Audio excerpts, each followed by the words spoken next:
Hello friends, welcome back to another video. Tuni panahin maban chal kita hoitin. Damna APO pawatin mas penip thangwa na diuvin. Tuni panahin Tonic SOL-FA. Tonic SOL-FA online class part 3. Part 3 na chu zom ta hoitin. Ang nom che de hin hi chun. Navet pat na hi ai le chun like le subscribe ai no bol pin lang video tha hoi mu the na diuvin. All bell button ko lang koy la jun pawmen ti chu ke sa sat pen hin. Jadi senoi le bolte hon tu ni pan hin la chi e ho nam sunga dinga he poi mo ta item ti achon ki bola hi je chun iloi le bol ho jong group zone ho jong choi share bol tin ana bol hitin iloi le bol ho ana sa ti ho chu ga ki ti mun na wa hin i kham tu na thi di hom ta ki bola hi je chun tu ni pan hin sei tam luin ki bol di chu hai le Tonic SOL-FA symbol le avo dan ho to symbol ho na rồi thì không có tả lòng hình tiếng là là musical sign and symbol là bull hi gì chun gì ding heading dol ho pon se kya bulai he masa diu achai lang ting le la yang insa the diu ma te chana bull nga ho he na ve masau tin an se masau ti chui ga ki sau hin tin jing ke tin aki copy nom an ki copy ven lang ai do jong le ini dengan sini mana dengan si dan kiri nah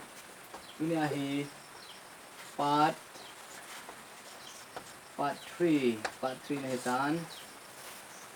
itu part 3 nih boleh diuji hale musical sign and symbol babai patna sign and symbol kain gì đứng đàn hi nó vào tên BC hin ipi sehan dikapo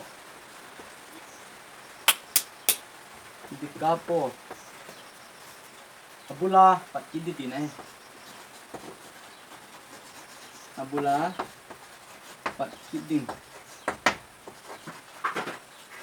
abula pat kiding ina dikapo ji yung kimumuti yung lalaksa na bana DS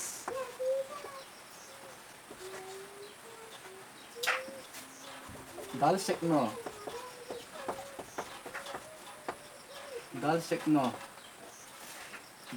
chu ji symbol di dan fine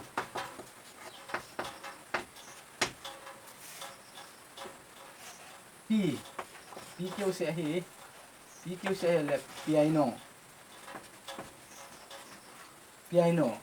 hi ana ging lai sanga niệm ding ti na he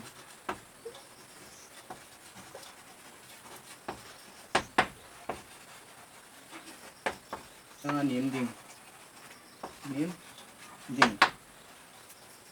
bana P piano simo piano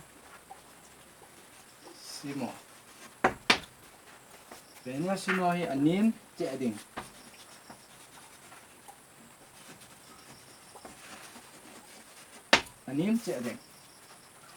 pp tan p thum hi la pianissimo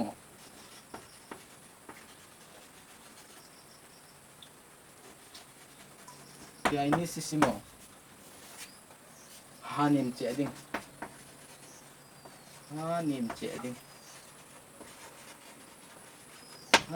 pin ha bande f kêu sẽ hi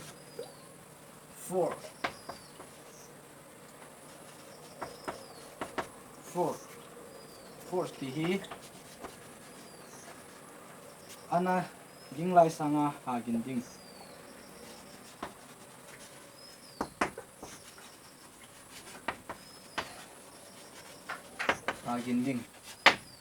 aban de f ni kinin tin double f fortismo hi hagin che ding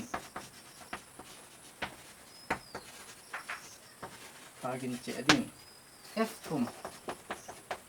ni pise kinan tile fortissimo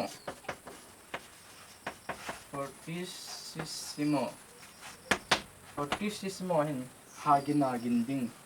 hagina ginding hagina ginding hagina ginding ti ne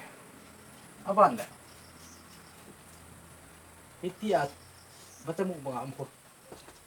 azum ko ela crescendo kiti crescendo chu gin an deu ding gin an deu ding ahin ban le batamu mga le zum pa ko kinahile decrescendo kiti decrescendo chu aha gina kuna all gin deu di aha gina kuna all gin deu din aban le chi mit chang bang he pose avo beya oi di ne avo beya oi di ho di ti ne so ho ahin. Hello friends.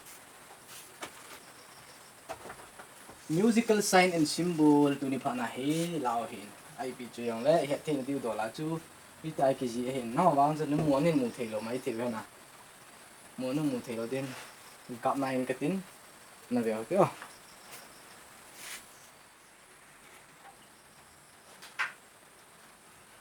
musical sign and symbol hoi chip ta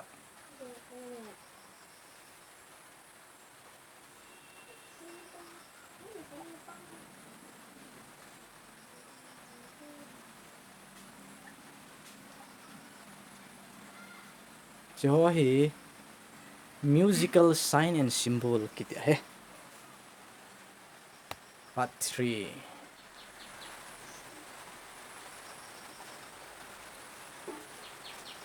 thế chun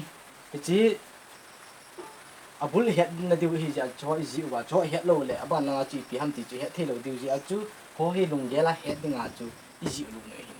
di si ni pi thiam di ka po abula pat ki ding ds ni kam dal sek no fine na mu ho lo di ti ne ya chu pi chun piano anaging lai sanga nim ding pp piano simo anim che ding ppp piano simo hanim che ding f4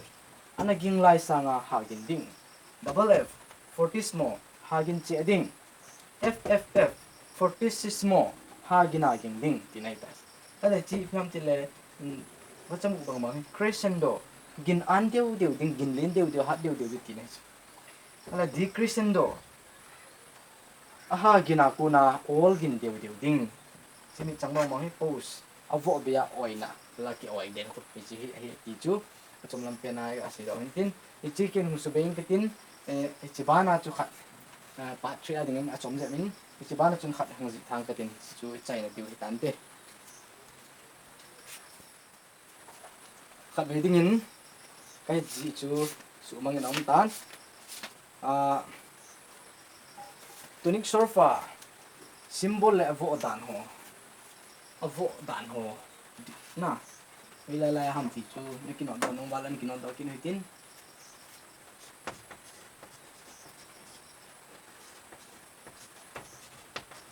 Tonic SOL-FA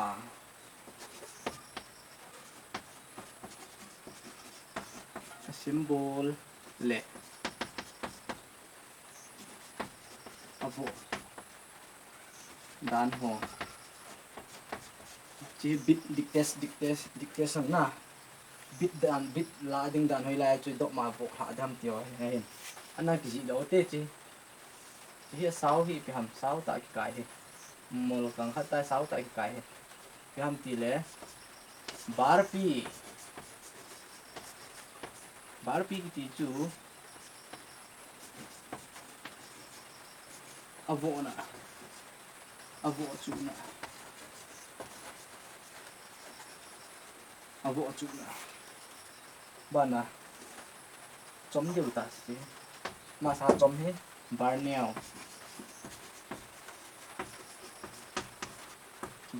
chu avo na avo na abana dot dot ni hi kolon hi avo chuna chuna hi si full stop full stop hi bohcheh hi aban le kolon koma hi kiong sa ki hai dan na kolon ka ti koma hi veilam sang ani ding veilam sang ani ding alo ten la ipida chung phatum ham ti le gang di ani ding veilam cha ani adi ham ti ko a module tar ki ji na sign ding bia ho yo ten la man cha cha di pathen de te ya le simi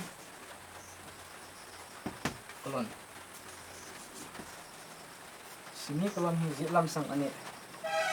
man veilam ya man zitlam sang ne lam sang ani ding na chi hyphen ni dang pe na mal kang hata ki kai hi hyphen ahin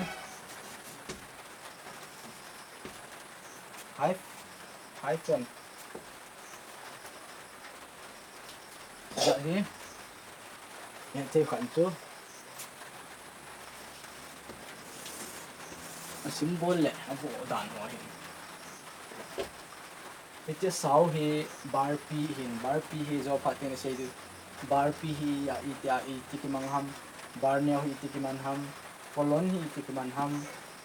full stop hi iti ki manham koma hi iti ki manham semicolon hi iti ki manham hyphen hi iti ki manham iti ho hi zo phatin le episode da part 5 pedal part 6 lang ting le hin man cha du hi ji chun iti hi pathen amel hi animal chi in ti chu in khe sau hin tin je chun iti hi bar p hi avo na avo hla na ho in bar neo jong a chu na che na ho tin hin kolon hi ai le chun avo chu na ma ti in ama full stop hi al bohcheh ti chu